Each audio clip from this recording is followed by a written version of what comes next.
9.5, 9.6, 9.6. Round of applause!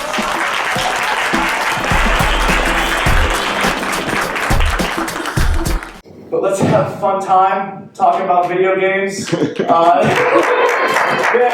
I do have to say, I love video games, but video games about war are horrible, and I hate them. So I'll just say that in honor of the vets. So this is called the Nintendo Christmas, and it's about the very special day when people in their 30s realized what life was about. I mean, we're in our 30s at the time. Tiny.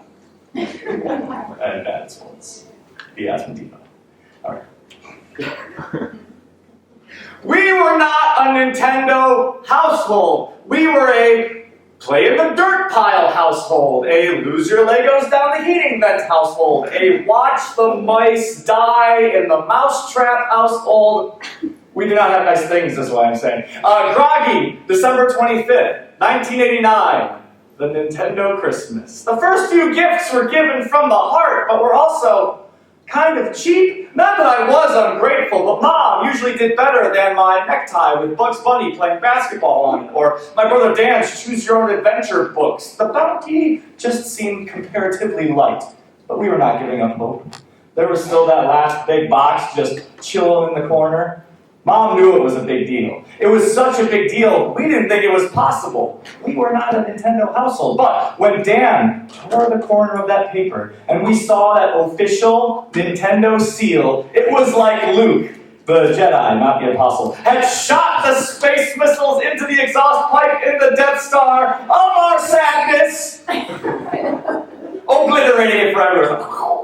I mean, we freaked the fuck out. We tried to thank Mom appropriately, but also move as quickly as possible into the TV room to set up our shining plastic Jesus. I mean, it had a plumber and Goombas, whatever the fuck that is, and turtles, but the turtles were called Koopas for some reason. And it had a gun you could shoot at the TV, and the TV wouldn't shut off forever like Dad used to do with his real gun before he left us. I'm just kidding, that didn't happen. But you could shoot clay pigeons or ducks, and if you missed, your asshole dog would laugh at you, and it was great!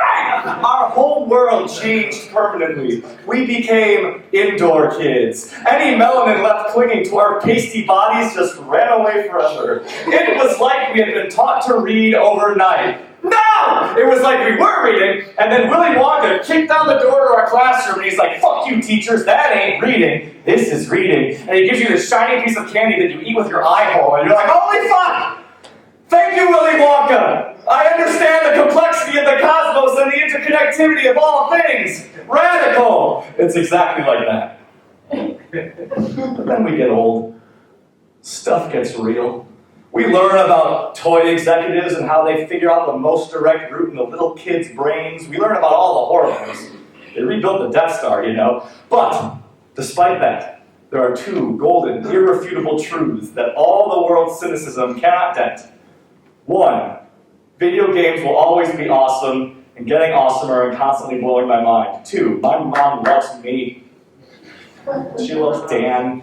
And we three are all capable of magically extending our identities out of our skin into a gray plastic rectangle, shining out 8-bit wonder. And even if the Nintendo Christmas never happened, we got another Nintendo at our dad's house a few hours later, but even if that Nintendo Christmas also did not happen, we would all still be able to reach outside of ourselves, wrap into and around the totems we give each other each year. We would still feel Mom's forehead kiss each time we mash the start button.